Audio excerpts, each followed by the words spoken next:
Joining us now is filmmaker Ami Horowitz. Ami, Happy New Year. It's wonderful to see you again. There is so much going on in the world. We have to start with Iran.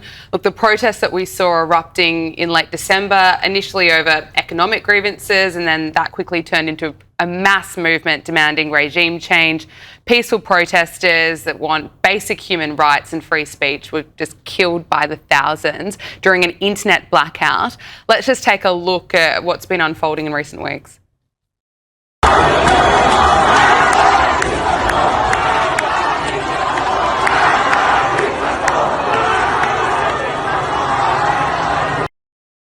Now, the protests pose one of the most serious threats to the regime. Reports are at the moment that the protests have subsided, but it's expected that unrest is going to inevitably flare up again. What's your assessment of where to from here? Will we see Trump take action at some point? Will we see the regime collapse? Look, I'm more hopeful than ever that the regime will collapse. I can't understate how phenomenal that would be, not just for the Iranian people, which of course it would be, but for the region and the world in general. You can't understate what kind of boon that would be for the world. Pre-regime, this was a country that worked with the state of Israel and the United States on military and intelligence issues. It was an ally, not just a neutral partner, right? And then, of course, it flipped to become one of the most damaging players on the world stage, right? Promoting terrorism around the world, killing U.S. soldiers, creating destabilization. They backed all of the enemies of the United States and of Israel and of the West. And I do believe the regime is on its last legs. I really do hope so. Although never understate the villainy of this regime to keep, and what it would do to keep power. It sacrificed upwards of 1 million of its own people in the Iran-Iraq war to keep its regime in place. Now you're seeing upwards of maybe 20,000 people being killed, and that number may end up, going much higher. So yeah, let's not forget all of that. In the last 25 years, there have been 6 uprisings against the regime, and the 20 years prior to that, the number was 0. So I do think we're at an inflection point, and I think that we, the United States and the West, may have a role to push them over. But what that role is so complicated and difficult. I wish I had an answer for you, Gabriella. I wish I could say, here's what we need to do. But we do have to be careful with rhetoric because the options are somewhat limited. Like we have, now, look, I know the president said, I'm not going to do anything now because they didn't kill the 800 protesters. But I'm not sure what the moral difference is between 800 protesters being hung who are in jail versus 10, 20,000 of them being slaughtered in the streets. I don't know if there's a moral difference. I don't know if that's the red line. But look, our country has a history of putting out red lines that end up being problems for those countries. It wasn't that long ago when George Bush, the first, said to the Iraqis, rise up and we'll have your back. And they did, and we didn't. And maybe 100,000 of them were murdered, slaughtered, mowed down by the Iraqi regime. And we all remember famously Obama had the red line of chemical weapons, and that red line passed. We did nothing, and that may have kept the regime in power for a longer period of time. These are all very difficult issues to grapple with. I don't envy the president being in this position.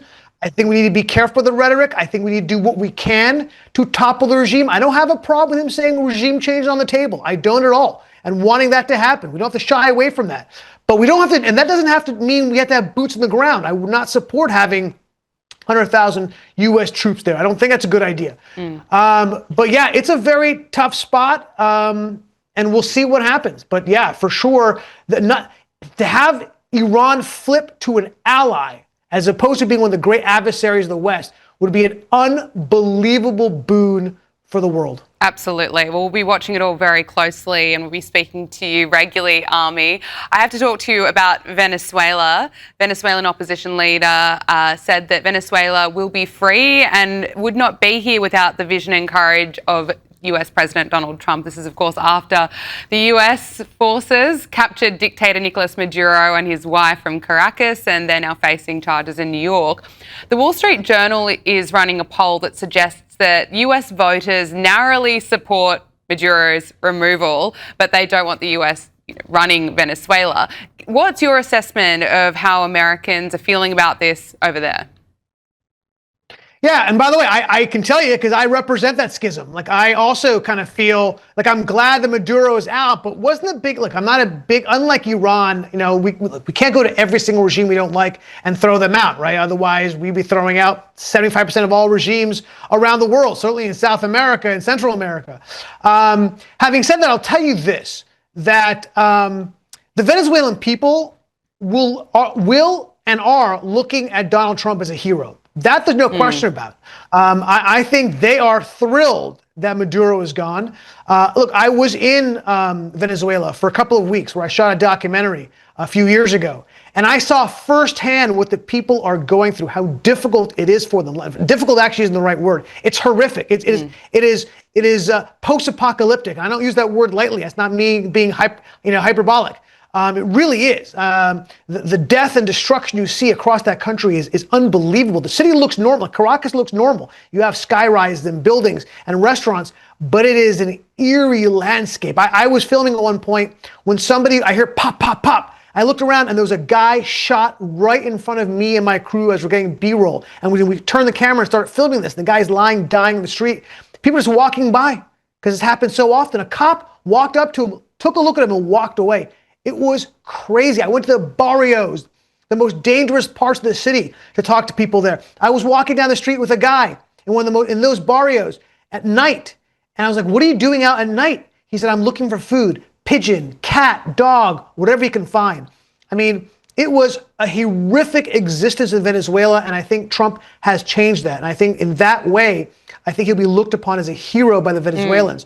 Although I did find it so interesting with Machado. Do you remember that first press conference when they asked him Machado what her role would be? He's like, I don't know. She has a role. I don't think she has support. Well, what do you think? He's so typical, right? Oh my, he's so predictable. She comes to the White House. I love you, Trump. Gives him the Nobel Peace Prize. He's like, I think there might be a role for Machado. I think she may have a role.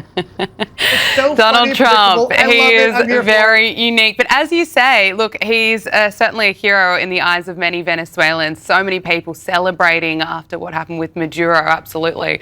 Ami, there's so much going on in the world. We have to talk about Gaza. The White House announced that it was moving ahead with the second phase of the Gaza ceasefire deal, Donald Trump's 20-point plan for Gaza. Today, the president said that his board of peace might replace the UN, hinting, make of that what you will, saying that the UN has never lived up to its potential. Now, of course, this body of peace, or board of peace, I should say, is the body that is meant to oversee Gaza's post-war developments. Trump has invited 60 countries to join the board. Permanent membership will be available to those who pay $1 billion. What's your assessment, Ami? Is it going to work? First of all, I'm shocked. Shocked. It's not called Trump's Board of Peace, okay? But what are you gonna do? Maybe you just forgot. Look, I think it's really interesting. Certainly, when it comes to in the charter, the idea ostensibly is to rebuild Gaza, but in the charter itself, it doesn't actually mention Gaza. So yes, that's why the speculation that it might be a replacement for the UN, which I think is great. I did an entire movie, a theatrical film on the UN, where I travel the world visiting the UN, interviewing officials of the UN, and I can tell you it's a piece of garbage, right? It has been for decades. So yeah, replacing the UN would be phenomenal, but replacing it with the same kind of people, I don't see what the point of that. That's the problem with the UN in general. That you're sitting with, the democracies are sitting with dictators, and that's why there's nothing that can be done there, right? So I think when his invitation includes people like Putin and Turkey and Qatar, those aren't very PC people. Those are not people rolling hard toward peace. I think that would create the same kind of problems we saw with the UN itself. So I'm not sure what that will do. But look, I think we need to look for alternatives. I do applaud him for looking outside the box for something else. And I think that Gaza is a good place to start. Look, let's see what can be done with the Gaza Strip. Let's see if it can be rebuilt in a way that is able to replace Hamas, put in another leadership that would not try to create and sow violence all across Israel. It's a good point to start. Let's see what happens, and then I'll come back on a comment. Yeah, I absolutely applaud him for getting it to this point as well. A lot of challenges ahead, absolutely. Look, Ami, as we know, protests have been taking place in the streets of Minnesota, marching against ICE. Over the weekend, protesters stormed a Sunday church service because they believed a pastor was connected to ICE. Ex-CNN host Don Lemon was there, and here is Donald Trump calling him a loser for taking part in it. Mental institutions from where they came, that's all they want to do. They're patriots, and they have to be abused by guys like Don Lemon, who's a loser, lightweight. I saw him the way he walked in that church. It was terrible. I have such respect for that pastor. He was so calm. He was so nice. He was just accosted. What they did in that church was horrible yesterday. Look at it here. 20. I think a lot of people would agree with Donald Trump there. Ami, you've been out at these protests. Can you talk to us about what you've been hearing? What are the protesters saying to you? Yeah, first of all, really quick, I mean, Don Lemon is believe it or not, is a friend of mine. And while we agree on next to nothing, I mean, I saw the interview he gave about what he did there. And he said, it's freedom. I have the freedom of speech. Don, this is basic stuff. You can't walk onto private property and do what you want. That's not freedom of speech, bro. Take a look at the Constitution. You may have to reread it, my friend. Look, what's happening in Minneapolis is, and look, I was just there recently, as you just kind of alluded to. I shot a video, a really frightening video, where I was asking the people protesting, because of course you're hearing mostly peaceful, right? And I had a hidden camera, and I want to see what these guys were willing to do. And a hidden camera, I asked people, I'm raising money to murder ICE agents. I want to kill ICE agents. I want to raise money for weapons and bombs. I'm literally telling them I want to raise for guns and bombs to blow them up and to murder them. And, I was there. Now, there are places, by the way, where I don't have to go with security. Like when I shoot my videos in New York, I have no security. But if I go to Minneapolis, I always hire security. And they said, look, we're paying attention, and they've recognized you. And I was there for 30 minutes. In 30 minutes, Gabriella, I raised nearly $200 that quickly to murder ICE agents. No, you Every didn't. single person I talked to was down with it, without exception. That's why I raised it so quickly. These are villainous people, okay? These are not people who are out there. Look, I also thought what happened to this woman was terrible, okay? I don't think she deserved to die. I think this guy acted improperly. Not illegally, mind you, but improperly. I don't like that the administration is not doing an investigation of this. I don't like that at all. I don't like the rhetoric when they said she was a domestic terrorist. She wasn't a domestic terrorist. She was doing something illegal. She should have been arrested, and she should not have been killed. Having said that, these people are not interested in this woman good. They're not interested. They have a larger agenda. They want to make sure that illegals are not put away and taken away and put back to their country. That's not what their agenda is. They want to have illegal immigration. They want to change the makeup of this country. They want these people to vote. They see this as a path to having a permanent majority, left-wing majority. That's what they're doing. And they are violent people. Again, I take security when I go to Minneapolis. It's simple. I was the BLM riots. I saw what they're capable of. They burn down the city. It's like the people of Portland and Seattle. They're in the same level. It's horrific and it's dangerous. And I applaud Trump for sending ICE in there, and I applaud Trump for wanting to clean this place up. I can't believe it. $200 in the space of just 30 minutes. That is so concerning. And I don't know why I'm surprised, to be honest with you, as we've seen a lot of violence. Finally, Kamala Harris, it's been revealed by Pennsylvania Governor Josh Shapiro. Well, he has revealed in his memoir that Kamala Harris's vetting team asked whether he was an agent of the Israeli government. He's written about this in his new memoir. Can I get your reaction to this, Ami? Yeah, this is a really, even for somebody as jaded as you or I, this is really shocking. This falls into all these anti-Semitic tropes of due loyalty, right? That you're loyal more to the government of Israel than the U.S. government. Look, it could also confirm what we were saying, right, when she picked Waltz over Shapiro, that he was just too Jewy, right? That he was one of those bad Jews supported Israel. That's not what she was looking for. So this confirms all of that. It was gross. She was, not only was he asking, are you a double agent, right? That is such crazy language. She was also talking, they were really drilling down on why you went to the state of Israel in high school. Like a lot of Jews go to Israel to visit Israel, right? And she was really drilling down on what were you doing there? What were your purpose there? Like it was like scary stuff.